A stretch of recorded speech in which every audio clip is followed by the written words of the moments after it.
गोरी कवि और कालू कौवा अपने घर के बाहर बैठे हुए थे। तभी एक कवि बैग लिए भागती हुई उन कौवों के पास आती है। बचाओ बचाओ, कोई मुझे बचाओ। चाचा जी, थोड़ी देर के लिए ये बैग अपने घर में छुपा ले, कोई मेरे पीछे लगा हुआ है। अच्छा, तुम जल्दी से घर के अंदर आ जाओ। फिर वो कवि गोरी और कालू के साथ घर के अंदर चली जाती है। कौन था वो जो आपके पीछे लगा हुआ था? चाचा जी, मेरा नाम पिंकी है और इस बैग में गहने हैं।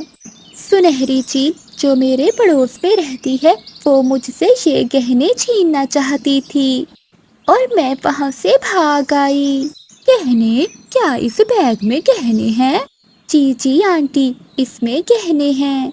गहनों का सुनकर तो गोरी का भी लालच में आ जाती है। इस घर को बेटी तुम अपना घर ही समझो, जब तक चाहो यहाँ रह सकती हो। मैं भी देखती हूँ कि वो चील यहाँ कैसे आती है। मुझे भी आपसे मिलकर ऐसे लगा जैसे मैं अपने घर में आ गई हूँ। मेरा बेटा भी तुम्हारे जैसा सुंदर है। जग्गू, जग्गू नाम है उसका। जब तुम उसे मिलोगी तो खुश हो जाओगी। आंटी, रसोई कहाँ है? मैं आपके लिए भोजन बनाती हूँ। फिर पिंकी कवि रसोई में जाती है और जाकर भोजन बनाने लगती है। रात को जग्गू कौवा भी घर आ जाता है। पिंकी, पिंकी बेटी, इधर आना, हमारे जग्गू से मिल लो। माँ, कौन पिंकी? ये पिंकी कौन है? बेटा, सब बताती हूँ, थोड़ी धीरज रखो। हाय, मैं मर गई। आपका बेटा तो सच में बहुत सुंदर है। मेरी माँ ने कहा था कि किसी ऐसे ही सुंदर कौवे से शादी करना। हो, यही तो हम भी सोच रहे थे। जो बात तुमने की पिंकी, मैं भी यही सोच रहा था।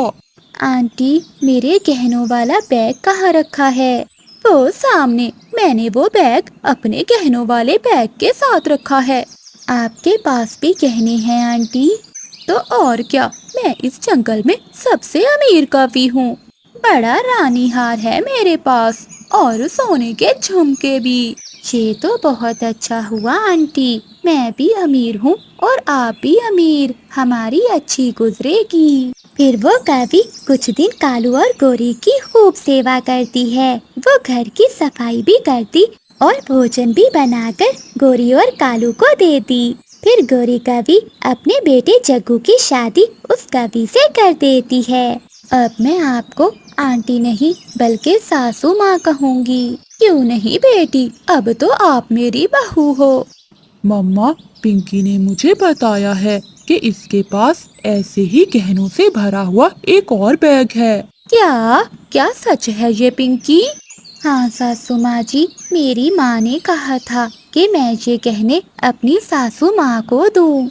अब आप ही मेरी सासू माँ हैं और ये सारे गहने आप ही रख लें। कितनी अच्छी है मेरी बहू, जो अपने सारे गहने अपनी सास को दे दिए हैं।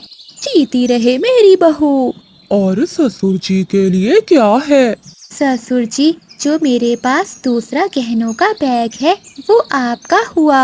मैं किसी दिन जाकर वो बैग ले आऊंगी, वो आप रख लेना।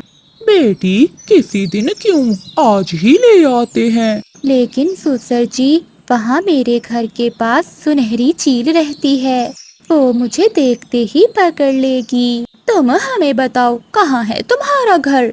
हम जाकर वो दूसरा गहनों वाला बैग ले आते हैं। पहाड़ों के पास बड़े पेड़ पर है मेरा घर। वहाँ एक संदूक है जिसमें गहने हैं। चलो गोरी और जग्गू, हम वो गहनों का बैग अभी ले आते हैं। फिर वो तीनों अपनी बहू की बताई हुई जगह पर चले जाते हैं। जब कालू कौवा, गोरी कवि और जग्गू कौवा पहाड़ों पर जाते हैं तो वहाँ एक पुराना घर देखते हैं। वो सब उस घर में चले जाते हैं। कालू जी, यही यही संदूक है वो। कालू जी, अब मुझसे इंतजार नहीं होता, जल्दी से खोलो। मम्मा, देख लो, ये सब आपको मेरी वजह से ही मिल रहा है। इतनी अमीर पत्नी मिली है मुझे। फिर कालू कौवा जल्दी से वो संदूक खोलता है। जब वो संदूक खोलते हैं तो वहाँ गाय का गोबर पड़ा था। छी छी कालू जी, यहाँ तो गाय का गोबर है। बहू ने हमारे साथ इतना बड़ा मजाक किया। गौरी, मुझे तो ये कोई और चक्कर लग रहा है। जल्दी करो, जल्दी से वापस घर चलो।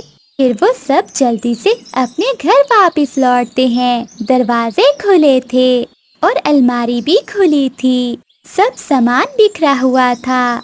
कालू जी, मैं लुट गई। मेरी माँ की निशानी मेरे गहने नहीं है।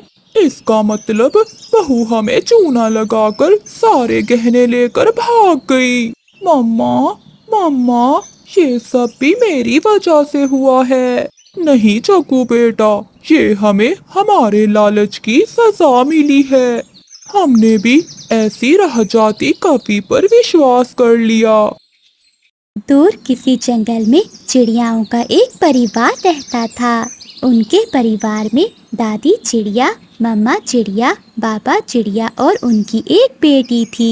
बेटी का नाम रानो चिड़िया था। वो अपने माता पिता की इकलौती संतान थी। रानो के माता पिता उसे बहुत लाड प्यार से पाल रहे थे। फिर एक दुर्घटना में रानो चिड़िया के मम्मा बाबा दोनों मर जाते हैं। रानो चिड़िया बहुत रोती है। अब उसके घर में वो और उसकी दादी थी। रानो चिड़िया की दादी भी बहुत बूढ़ी हो चुकी थी। वो भी कुछ दिनों बाद मर जाती है।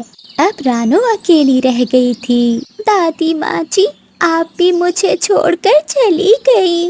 अब मैं अकेली कैसे रहूंगी? मेरा तो अब कोई भी नहीं रहा इस जंगल में। ऐसे ही कुछ दिन गुजर जाते हैं। चिड़िया के घर में जमा किया हुआ भोजन अब खत्म हो गया था। चिड़िया के आंगन में एक जामुन का पेड़ था, जिस पर बहुत मीठे मीठे जामुन लगते थे। रानो चिड़िया फैसला करती है कि वो उस पेड़ से जामुन तोड़कर बाजार में बेच आया करेगी। फिर वो कुछ जामुन तोड़ती है और उन्हें बेचने बाजार चली जाती है। जामुन ले लो जामुन, मीठे मीठे काले काले जामुन, रस भरे जामुन ले लो। शाम तक रानो चिड़िया के सभी जामुन बिक जाते हैं। उसी जंगल में एक कवि आती है, जो बहुत बड़ी जादूगरनी थी। वो उस जंगल पर कब्जा करना चाहती थी और जंगल के सभी पक्षियों को अपना गुलाम बनाना चाहती थी। वो जंगल के सभी पक्षियों को बहुत तंग करती थी। हर किसी से उसका भोजन छीन लेती थी। जो पक्षी भी उसके सामने चूं चूं करता तो वो उसे पत्थर का बना देती या फिर अपाहिज कर देती थी। ऐसे ही एक दिन वो जादूगरनी चिड़िया के ठेले पर आती है। छोटी चिड़िया, ये सब जामुन मुझे दो। जी जी ले, बहुत मीठे जामुन है ये। फिर रानो चिड़िया वो सारे जामुन पैक कर कर उस जादूगरनी को दे देती है। चिड़िया ये नहीं जानती थी कि वो जादूगरनी कवि उससे सारे जामुन मुफ्त में छीन रही है। आपने मेरे सारे जामुन खरीदे हैं, इसलिए मैं आपको जामुन का रेट बहुत कम लगाऊंगी। छोटी चिड़िया, तुम्हारी हिम्मत कैसे हुई मुझसे पैसे मांगने की? शायद तुम मुझे जानती नहीं हो। मैं हूँ इस जंगल की सबसे बड़ी शक्तिशाली जादूगरनी और ये सारा जंगल मेरा है। लेकिन जादूगरनी जी, मैं अनाथ हूँ, मेरा कोई भी नहीं है। मैं ये जामुन बेचकर ही अपने घर का चूल्हा चलाती हूँ। आप मुझ पर दया करें और मुझे मेरे जामुन के पैसे दे दें। चिड़िया का इतना कहना ही था कि जादूगरनी कवि मुंह में एक मंत्र पढ़ती है और चिड़िया पर फूंक देती है। तुरंत ही चिड़िया अंधी हो जाती है। ये आपने क्या किया? मुझे माफ कर दे। चाहे आप मेरे जामुन की कीमत मुझे ना दे, लेकिन मेरी आँखों की बनाई वापस कर दे। मेरी आँखों को ठीक कर दे, ऐसे मैं जी नहीं पाऊंगी। गौरी एक बार जिसे सजा दे देती है, फिर उसे माफी नहीं देती। फिर वो जादूगरनी चिड़िया के सारे जामुन लेकर वहाँ से चली जाती है। चिड़िया बेचारी रोती रहती है। एक मिठू तोता वहीं से गुजर रहा था, तो वो चिड़िया को देखकर उसे उसके घर छोड़ आता है। चिड़िया अपने जामुन के पेड़ के नीचे बैठकर रोने लगती है। मम्मा पापा, आप मुझे छोड़कर क्यों चले गए? अगर आज मेरे पास आप होते तो वो जादूगरनी के जादू से मुझे बचा लेते। चिड़िया मत रो, मैं तुम्हें रोता हुआ नहीं देख सकता। ये आवाज सुनकर चिड़िया बहुत हैरान होती है। चिड़िया घबराओ नहीं, मैं हूँ जामुन का पेड़।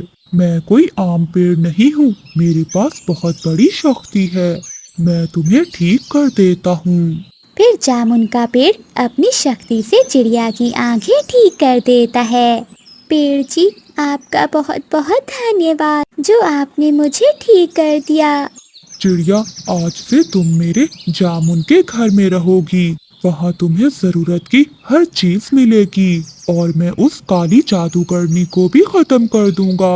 फिर जामुन का पेड़ जादू से चिड़िया को एक जामुन का घर बना देता है। चिड़िया घर के अंदर चली जाती है। जामुन का घर तो बहुत ही सुंदर था। चिड़िया वहाँ बहुत खुश थी। दूसरी ओर जब जादूगरनी कवि को पता चलता है तो वो उस जामुन के पेड़ पर कब्जा करने के लिए आती है। वो जादुई पेड़ तो गोरी कवि के इंतजार में ही था। बहुत अच्छा किया जो तुम खुद चली आई मेरे पास। आज तुम्हारे जुल्म का अंत हो जाएगा। फिर जादुई पेड़ जादू से गोरी कवि को जलाकर भस्म कर देता है। अब जंगल के सभी पक्षी उस जादूगरनी से आजाद हो चुके थे। चिड़िया जल्दी करो, जंगल में बाढ़ आ रही है। सभी पक्षी ये जंगल छोड़कर जा रहे हैं। हमारे पास समय नहीं है। मिठू भैया, ये बाढ़ ऐसे अचानक मुझे कुछ भी समझ नहीं आ रहा। हम अपने घर छोड़कर कहाँ जाएंगे? और मेरा तो ये अंडा भी है। चिड़िया बहन, जान बच गई तो ये घर फिर से बन जाएंगे। चलो तुम अपना अंडा उठाओ और चलो मेरे साथ। वो दोनों ऐसे बातें कर ही रहे थे कि बाढ़ का पानी जंगल में आ जाता है। देखते ही देखते पानी से जंगल भरने लगता है। रानू चिड़िया अपना अंडा उठाती है और मिठू तोते के पीछे पीछे उड़ती है। जंगल के सभी पक्षी तेजी से उड़े जा रहे थे। फिर अचानक रानू चिड़िया का अंडा छूटता है और वो बाढ़ के पानी में गिर जाता है। मेरा अंडा बह गया। बाढ़ का पानी तो चंद ही लम्हों में अंडे को बहाकर ले जाता है। रानू चिड़िया अपने अंडे के पीछे जाने लगती है, लेकिन मिठू तोता उसे रोक लेता है। चिड़िया रुक जाओ, अंडे के पीछे जाना तुम्हारी बेवकूफी होगी। यही समझ लो कि वो अंडा तुम्हारे भाग्य में नहीं था। अगर पीछे से और पानी आ गया तो तुम भी साथ में डूब जाओगी। फिर रानू चिड़िया रोती हुई मिठू तोते की बात मानकर वहाँ से चली जाती है। लूसी कबूतरी नदी पर पानी पीने आई हुई थी। उसकी नजर पानी में बहते हुए अंडे पर जाती है। वो जल्दी से अंडा उठाकर अपने घर चली जाती है। लूसी, ये अंडा तुम कहाँ से उठा कर ले आई हो? कबूतर जी, मैं नदी पर पानी पीने गई थी, तभी ये अंडा मुझे पानी में बहता हुआ मिला। ये अंडा जरूर उसी बाढ़ के पानी में बहकर आया है, जो बाढ़ सागर वाले जंगल में आई हुई है। अब क्या पता इस अंडे के माता पिता के साथ क्या हुआ होगा। कबूतर जी, क्या आप मेरी एक बात मानेंगे? मैं जानता हूँ लूसी कि तुम क्या कहना चाहती हो। अगर आप इस अंडे को पालना चाहती हो तो मुझे कोई एतराज नहीं है। मैं इस अंडे को बहुत प्यार दूंगी। इस अंडे की वजह से मेरी सूनी गोद भर जाएगी। फिर कुछ दिनों बाद वो अंडा फूट जाता है और उसमें से एक छोटी चिड़िया की बेटी बाहर आती है। कबूतर जी, देखे हमारे अंडे से बच्चा बाहर आ गया है। ये तो छोटी सी चिड़िया है, बहुत प्यारी है। लूसी कबूतरी आज बहुत खुश थी। दूसरी तरफ रानू चिड़िया और बाकी पक्षी बाढ़ के बाद वापस अपने जंगल में लौट आते हैं। चिड़िया की तो दुनिया ही उजड़ चुकी थी। ज्यादा रोने की वजह से चिड़िया की आंखों की बनाई भी जा चुकी थी। मिठू तोता चिड़िया का बहुत अच्छा दोस्त था। वो हर रोज चिड़िया के पास आता। वो मीठा फल भी दे जाता और चिड़िया को हौसला भी दे जाता था। चिड़िया बहन, जब मैं तुम्हें देखता हूँ तो बहुत दुखी हो जाता हूँ। तुमने अपनी कैसी हालत बना ली है। मिठू भैया, जब मेरा पति मरा तो मेरे पास मेरा अंडा था। मैंने बहुत मुश्किल से खुद को संभाला, खुद को इस बात का हौसला देकर कि मेरे पास मेरे जीने का सहारा है, लेकिन अब मैं खुद को कैसे हौसला दूं? ऐसे ही दिन और रात गुजरते गए। अब चिड़िया की बेटी गुड़िया भी बड़ी हो चुकी थी। लूसी कबूतरी और कबूतर की तो अपनी बेटी में जान थी। वो अपनी बेटी से बहुत प्यार करते थे। ऐसे ही एक दिन गुड़िया अपनी डॉल से खेल रही थी कि वहाँ गोरी कवि की बेटी मुन्नी आ जाती है। मुन्नी कवि बहुत शरारती थी। वो गुड़िया की डॉल उठाकर वहाँ से भाग जाती है। फिर क्या था, गुड़िया मुन्नी के पीछे पीछे उड़ती है। वो बहुत हिम्मत वाली थी। वो मुन्नी कवि को पकड़ लेती है और मुन्नी के दो चार लगा देती है। ये डॉल मेरी मम्मा ने मुझे लेकर दी है। अगर तुम्हें बहुत ही शौक है डॉल से खेलने का तो जाओ अपनी मम्मा से कहो, वो तुम्हें लेकर देंगी। मैं अभी जाकर अपनी मम्मा को बताती हूँ कि तुमने मुझे मारा है। मुन्नी कवि दौड़ी दौड़ी अपने घर आती है। मम्मा, वो गुड़िया मुझे बहुत मारती है। जब भी मैं उसके खिलौनों से खेलती हूँ तो वो मुझे मारती है। उस अनाथ गुड़िया की इतनी हिम्मत कि मेरी मुन्नी को मारे। फिर गोरी कवि मुन्नी के साथ गुड़िया के पास आती है। आंटी, मैं यहाँ से जा रही हूँ। हाँ, चली जाना, पहले एक सच तो सुनती जाओ। सच? कैसा सच? जिन्हें तुम मामा बाबा कहती हो वो तुम्हारे सगे माँ बाप नहीं है। जरा देखो खुद को, तुम एक चिड़िया की बच्ची हो और वो कबूतर है। ऐसा कहते हुए गोरी कवि मुन्नी को लेकर वहाँ से चली जाती है। गुड़िया तो वहीं चुपचाप खड़ी थी। उसे अपने कानों पर विश्वास नहीं हो रहा था। फिर वो अपने घर जाती है। गुड़िया बेटी, क्या हुआ? तुम ऐसे चुप क्यों बैठी हो? मम्मा पापा, मुझे सब पता चल गया। मुझे सब पता चल गया। मैं आपकी बेटी नहीं हूँ ना? गुड़िया बेटी, ये तुमसे किसने कहा? तुम हमारी ही बेटी हो। ठीक है बाबा, अगर मैं आपकी बेटी हूँ तो मेरी कसम खाकर बताएं कि मैं आपकी बेटी हूँ। वो कबूतर कभी भी अपनी बेटी की झूठी कसम नहीं खा सकते थे। फिर लूसी कबूतरी सारी बात गुड़िया को बता देती है। गुड़िया रोती हुई वहाँ से चली जाती है। लूसी कबूतरी पीछे जाने लगती है तो कबूतर रोक लेता है। लूसी, तुम इस समय गुड़िया के पीछे मत जाओ। उसे अभी कुछ भी समझ नहीं आएगा, लेकिन आने वाला समय उसे सब समझा देगा। मुझे जाना होगा। मुझे अपने मम्मा पापा को ढूंढने जाना होगा। फिर गुड़िया वहाँ से सागर वाले जंगल की ओर चली जाती है। रात होने वाली थी। गुड़िया सागर वाले जंगल में पहुँच जाती है। वो एक पेड़ पर बैठ जाती है।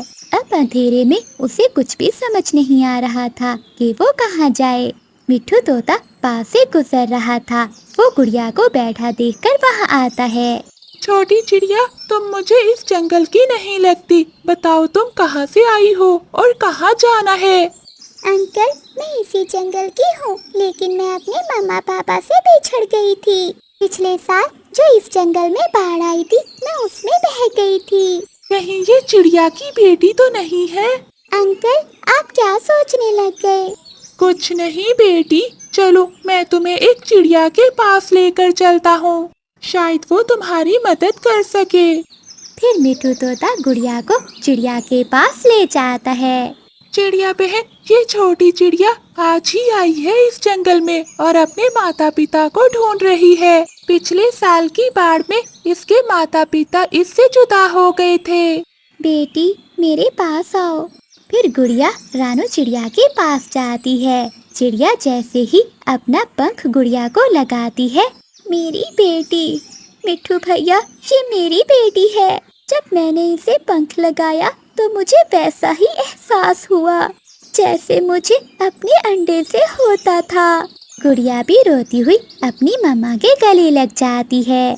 चिड़िया बहन, ये तो कोई चमत्कार ही हुआ है। गुड़िया बेटी, आप कहाँ रह रही थी? फिर गुड़िया सारी बात अपनी मम्मा को बताती है, जिसे सुनकर रानू चिड़िया खुश भी थी और उदास भी। वो कबूतरी बहुत अच्छी होगी जिसने मेरी बेटी को इतने प्यार से पाला है। संतान को खो देने का डर क्या होता है, मुझसे बेहतर कोई नहीं जानता। गुड़िया बेटी, मैंने आपको जन्म जरूर दिया है, लेकिन उन्होंने आपको बहुत प्यार से पाला है। वही तुम्हारे असल माता पिता हैं। तुम जाओ, तुम उन्हीं के पास जाओ। लेकिन मामा, मैं आपको भी अपने साथ लेकर जाऊंगी। चिड़िया बहन, गुड़िया ठीक कह रही है, तुम इनकार मत करना। अब मैं भी तुम्हें दुखी नहीं देख सकता। लूसी कबूतरी बैठी रो रही थी। कबूतर जी, आप जाएं, मेरी गुड़िया को वापस ला कर दे। मैं अपनी बेटी के बिना नहीं रह सकती। और मैं भी अपनी मम्मा के बिना नहीं रह सकती। फिर गुड़िया अपनी मम्मा कबूतरी को गले लगा लेती है और फिर वो सब खुशी खुशी का जीवन बिताते हैं। वो एक पेड़ पर बैठ जाती है। अब अंधेरे में उसे कुछ भी समझ नहीं आ रहा था कि वो कहाँ जाए। मिट्ठू तोता पास से गुजर रहा था।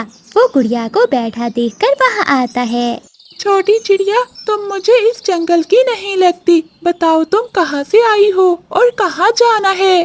अंकल, मैं इसी जंगल की हूँ, लेकिन मैं अपने मम्मा पापा से बिछड़ गई थी। पिछले साल जो इस जंगल में बाढ़ आई थी, मैं उसमें बह गई थी। कहीं ये चिड़िया की बेटी तो नहीं है? अंकल, आप क्या सोचने लग गए? कुछ नहीं बेटी, चलो मैं तुम्हें एक चिड़िया के पास लेकर चलता हूँ। शायद वो तुम्हारी मदद कर सके। फिर मिट्ठू तोता गुड़िया को चिड़िया के पास ले जाता है। चिड़िया बहन, ये छोटी चिड़िया आज ही आई है इस जंगल में और अपने माता पिता को ढूंढ रही है। पिछले साल की बाढ़ में इसके माता पिता इससे जुदा हो गए थे। बेटी, मेरे पास आओ।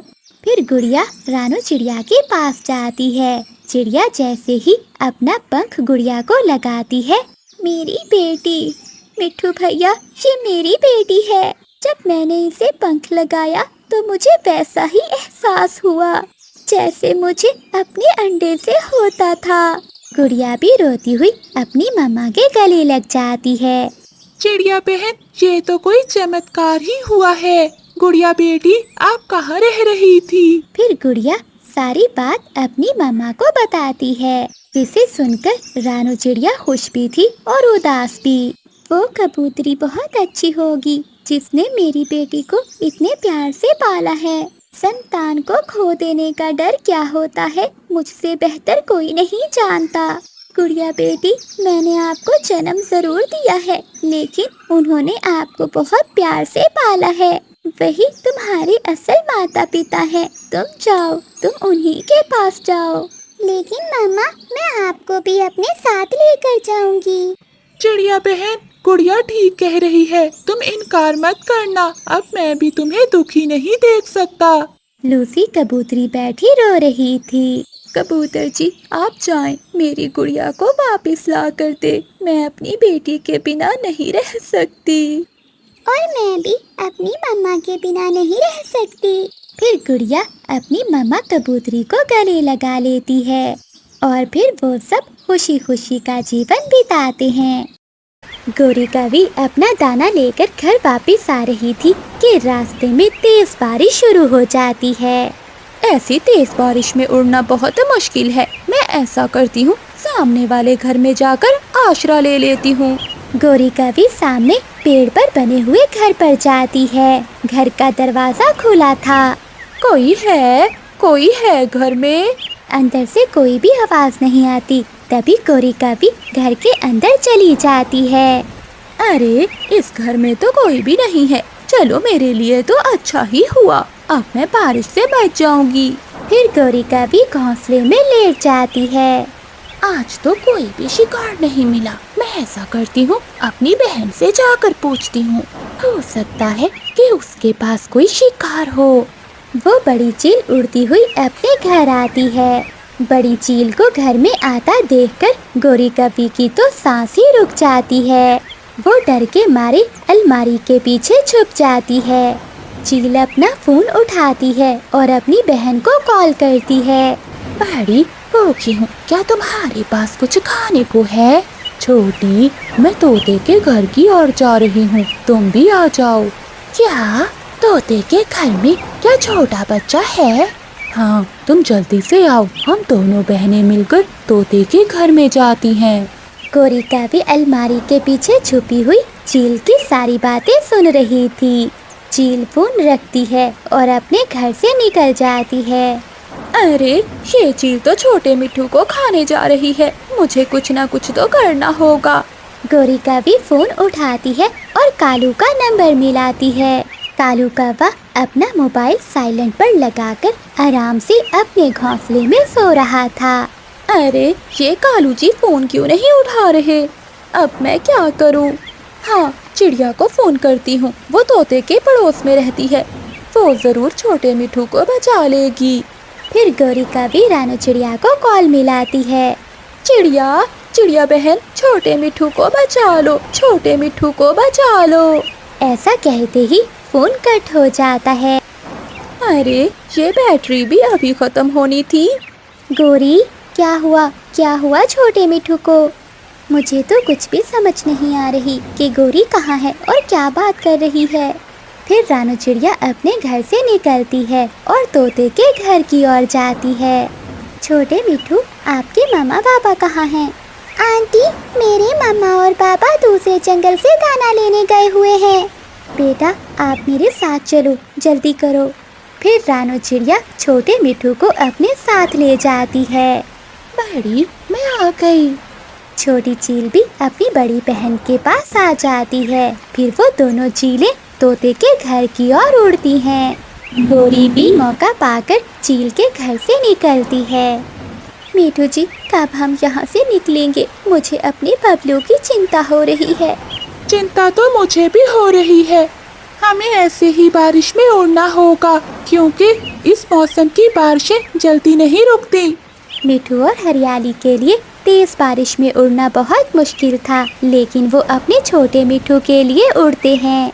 तोते के घर में कुछ भी ना देखकर दोनों चीलें बहनें उदास हो जाती हैं।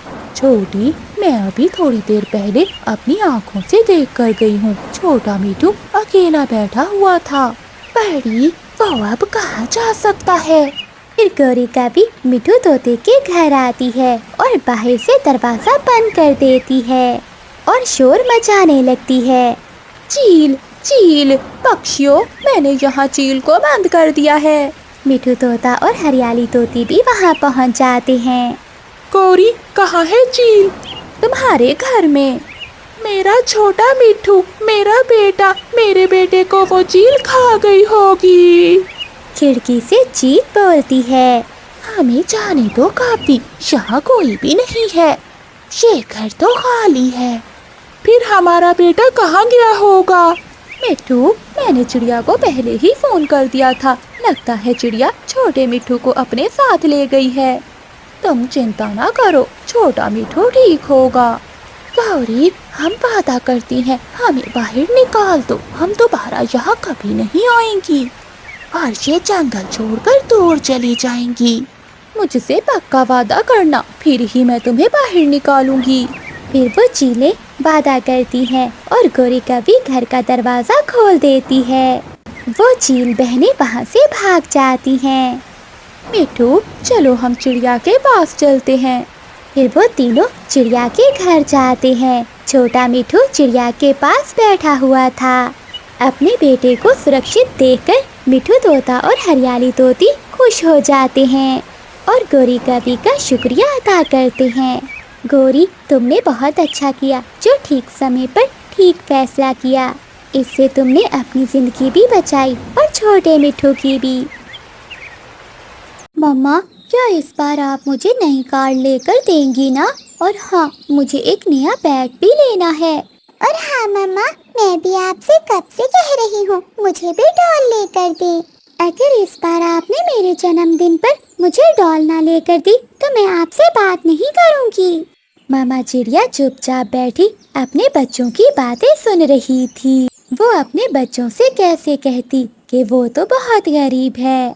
गुड़िया और कुकू, अभी तो मैं किसी काम से बाहर जा रही हूँ, जब मेरे पास पैसे होंगे तो मैं आप दोनों को सब कुछ लेकर दूंगी। फिर मामा चिड़िया अपने घर से बाहर निकलती है। वो अपने बच्चों की ख्वाहिशें सुनकर बहुत दुखी थी। वो रोती हुई जा रही थी। फिर वो दूर जाकर एक घने पेड़ के नीचे बैठ जाती है और फूट फूट कर रोने लगती है। मैं कितनी बेबस माँ हूँ जो अपने बच्चों की एक भी इच्छा पूरी नहीं कर पा रही। मैं तो अपने बच्चों के सामने रो भी नहीं सकती। मैं क्या करूँ? मैं बहुत मजबूर हूँ। मामा चिड़िया बैठी ऐसे रो रही थी कि उसे एक आवाज सुनाई देती है। चिड़िया चुप कर जाओ, चुप कर जाओ, मैं हूँ ना, मैं तुम्हारी मदद करूँगा। पेड़ को बोलता देखकर चिड़िया पहले तो डरती है और फिर बोलती है, पेड़ जी, आप भला मेरी कैसे मदद कर सकते हैं? अगर मैं तुम्हें एक सोने का फल दूं तो तुम उसका क्या करोगी? पेड़ जी, मैं उस सोने के फल को बेचकर अपने बच्चों के लिए चीजें खरीदूंगी। अच्छा चिड़िया, अगर मैं तुम्हें एक और सोने का फल दूं तो तुम उस फल का क्या करोगी? फिर मैं उस सोने के फल को बेचकर गरीब पक्षियों की मदद करूंगी। बहुत अच्छे, बहुत अच्छे, तो फिर ऊपर देखो। फिर रानू चिड़िया जैसे ही ऊपर देखती है तो उस पेड़ पर ढेर सारे सोने के फल लग जाते हैं। ये देखकर चिड़िया बहुत खुश हो जाती है। चिड़िया, तुम दो फल तोड़ लो और एक से अपने बच्चों की चीजें ले लेना और एक सोने के फल से गरीबों की मदद करना। आपका बहुत बहुत धन्यवाद पेड़ जी, आपने तो मेरी सारी मुश्किलें दूर कर दी। फिर रानू चिड़िया दो सोने के फल तोड़ लेती है और वो सीधा मिठू सुनार के पास जाती है और उन्हें वो सोने के फल बेच देती है। फिर रानू चिड़िया अपने बेटे के लिए रिमोट कार और बैट लेती है और गुड़िया के लिए डॉल। ये सब लेने के बाद भी चिड़िया के पास बहुत सारे पैसे बच जाते हैं। ये सब लेकर मम्मा चिड़िया अपने घर चली जाती है। मम्मा, ये सब कैसे हुआ? मुझे तो कोई सपना लग रहा है। कुकू बेटा, ये ऊपर वाले ने हमारी मदद की है। और गुड़िया बेटी, आपको डॉल कैसी लगी? मम्मा, ऐसी ही डॉल तो मैं कब से आपसे मांग रही थी। ये बहुत अच्छी है। फिर उस दिन के बाद से रानू चिड़िया गरीब पक्षियों की मदद करना शुरू करती है। चिड़िया बहन, मेरा कीकी बहुत बीमार है, मुझे उसके इलाज के लिए कुछ पैसे दे दो। ये ले लूसी बहन, ये पैसे मेरे नहीं बल्कि आप सबके हैं। उस जादुई पेड़ ने मुझे जो दिया, मेरे लिए वो कभी भी खत्म नहीं हो सकता। ये बात गोरी काबी तक भी पहुंच जाती है। कालू, ओए निकम्मे, सुना है वो चिड़िया गरीबों की मदद कर रही है। गौरी, उसे जादुई पेड़ ने दो सोने के फल दिए हैं, इसलिए वो चिड़िया अब बहुत अमीर हो गई है। कालू जी, तो क्या अब हम गरीब ही रहेंगे? मैं भी लूंगी वो सोने के फल। चलो, तुम मेरे साथ चलो। फिर गौरी कवि और कालू कौवा चिड़िया के पास जाते हैं। चिड़िया, वो जादुई पेड़ कहाँ है? हम भी उसे देखना चाहते हैं। वो कितना अच्छा पेड़ है जिसे गरीब पक्षियों का कितना ख्याल है। कव्वो, वो चमत्कारी पेड़ पुराने कुएं के पास है। मैं वहाँ बैठी रो रही थी कि उस जादुई पेड़ ने मेरी मदद की। अगर आपको कुछ जरूरत है तो कुछ पैसे मैं आपको दे सकती हूँ। नहीं नहीं चिड़िया, हमें कोई जरूरत नहीं। चल कालू चल। फिर गौरी कवि कालू कौवे को साथ लेकर घने जंगल की ओर पुराने कुएं के पास चली जाती है। वो दोनों लालची कौवा और कवि बड़े पेड़ के पास पहुंच जाते हैं। मैं बहुत गरीब हूँ, मेरे पास सोने का हार भी नहीं है, ना ही झुमके। मेरा पति कालू जी भी बहुत गरीब है। अगर किसी ने मेरी मदद ना की तो मैं आत्महत्या कर लूंगा, मैं मर जाऊंगा। ये सब सुनकर वो चमत्कारी पेड़ बोलता है, कव्वो, चुप कर जाओ। अगर मैं आपको एक सोने का फल दूं तो तुम क्या करोगे? मैं उन पैसों से अपने लिए एक सोने का हार लूंगी और फिर झुमके। और अगर मैं तुम्हें दो सोने के फल दूं तो तुम फिर क्या करोगे? फिर तो मजा ही आ जाएगा पेड़ जी। मैं इस जंगल में अपने लिए एक बहुत बड़ा घर बनाऊंगी। भाग जाओ यहाँ से। ऐसा ना हो कि मैं अपने कांटेदार शाखाओं से तुम्हें मार दूं। मैं ऐसे लालची पक्षियों की मदद नहीं करता। पेड़ जी, मेरी बात तो सुने। लेकिन वो पेड़ उन्हें वहाँ से भगा देता है। उन्हें कुछ भी नहीं मिलता। वो कौवे रोते हुए वहाँ से चले जाते हैं। बूढ़ी कौवी एक पेड़ पर बैठी अपने घोंसले को बना रही थी। वो बहुत बूढ़ी थी, इसलिए घोंसला बनाना उसके लिए कोई आसान काम ना था। हो, मैं कालू कौवा हूँ। कालू है मेरा नाम, चोरी करना मेरा काम। हो। वो सामने बूढ़ी कौवी बैठी हुई है, उसको तंग करने का बहुत मजा आएगा। कालू कौवा उस बूढ़ी कौवी के पास जाकर उसका घोंसला नीचे गिरा देता है। हो, लो, बन गया तेरा घोंसला। कौन कौन हो तुम, दुष्ट कव्वे? मैं बताऊंगी, मैं तेरी माँ को बताऊंगी। मेरी माँ तो कब की मर गई, अब तू भी मर जा बूढ़ी कव्वी, और कितना जिएगी। कालू कौवा बूढ़ी कौवी का दाना उठाता है और वहाँ से भाग जाता है। टूटे टूटे तेरी टांग, तेरे पंख टूटे। दुष्ट कव्वे बूढ़े पक्षियों को भी नहीं छोड़ता। रोती हुई बूढ़ी कौवी चिड़िया के पास जाती है।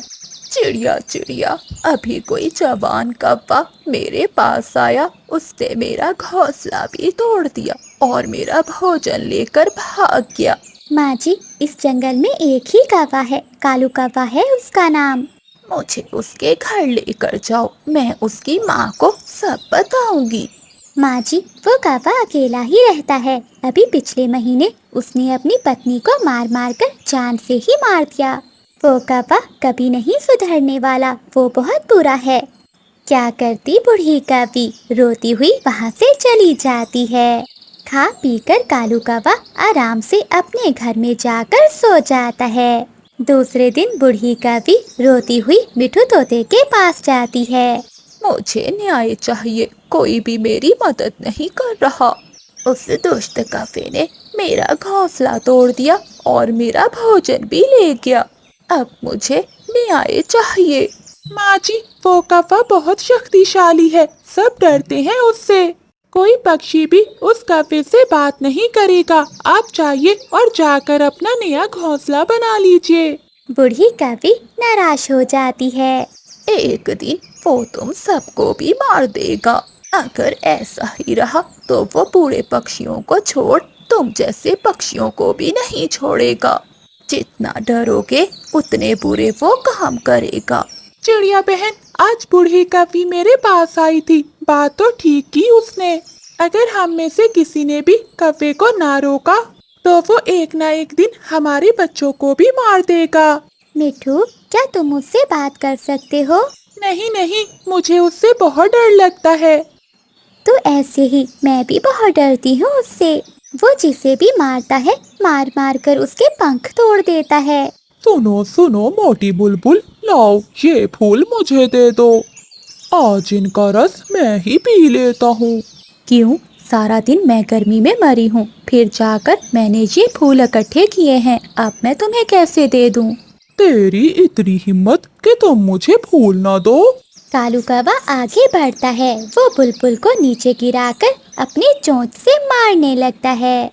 बचाओ बचाओ, कोई मुझे बचाओ। रानू चिड़िया और मिठू तोता वहाँ आ जाते हैं। कौवे भैया, रहम करें, इस बेचारी बुलबुल को छोड़ दें। कौवे, ये मर जाएगी। चुप कर जा मोटी चोंच वाले, अगर बोला तो मैं तेरी ये चोंच ही तोड़ दूंगा। ये मोटी बुलबुल मुझे अपने फूल नहीं दे रही थी। ले जाओ, मेरी सारी फूलों की टोकरी ही ले जाओ। कालू कौवा बुलबुल के फूलों की टोकरी उठाता है और वहाँ से चला जाता है। तुम सब ने जहाँ चूड़ियाँ पहन रखी हैं, कोई भी नहीं है जो इस काले कौवे का मुकाबला कर सके। अगर मुझे कोई बचाने आता तो इस कौवे की इतनी हिम्मत ना होती कि कल वो किसी और पक्षी को मारता। परंतु कोई बात नहीं, कल को इसने बूढ़ी कौवी को मारा और आज मुझे। ऐसे ही सभी की बारी आएगी, सब मरेंगे उस कौवे के हाथों। फिर जंगल के सभी पक्षी इकट्ठे होते हैं। चिड़िया, बहुत हो गया, वो कौवा अपनी हद से आगे बढ़ गया है। कबूतर भैया, वो कौवा बहुत शक्तिशाली है। चिड़िया बहन, अगर हम सब इकट्ठे हो जाए तो वो कौवा हमारे सामने फीकी बिल्ली बन जाएगा। हम सबको एक साथ मुकाबला करना होगा। तो ठीक है पक्षियों, हम सब मिलकर उस कौवे का मुकाबला करेंगे और उसे अपने जंगल से निकाल देंगे। बचाओ, कोई मुझे बचाओ। रानू चिड़िया की बेटी गुड़िया की रोने की आवाज आती है। ये तो मेरी बेटी गुड़िया की आवाज है। फिर वो सभी पक्षी वहाँ से भागते हैं। मम्मा मम्मा, इस गंदे कौवे अंकल ने मेरा फल छीन लिया और मुझे मारा भी है। आजा आजा चिड़िया, तू भी खा ले मीठा फल, तुझे भी देता हूँ मैं मीठा फल। दुष्ट कौवे, मैं तुमसे डरने वाली नहीं हूँ, मैं तुम्हारा मुकाबला करूँगी। हम सब मिलकर कौवे का मुकाबला करेंगे।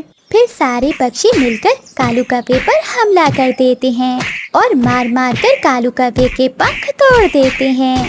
रहम करो, मुझे जान से ना मारो, मैं यहाँ से दूर चला जाऊंगा। मुझे मत मारे, मुझे छोड़ दे। दोस्तों, इसे छोड़ दो, अब ये हमेशा हमेशा के लिए सुधर जाएगा। फिर कालू कौवा वो जंगल छोड़कर चला जाता है।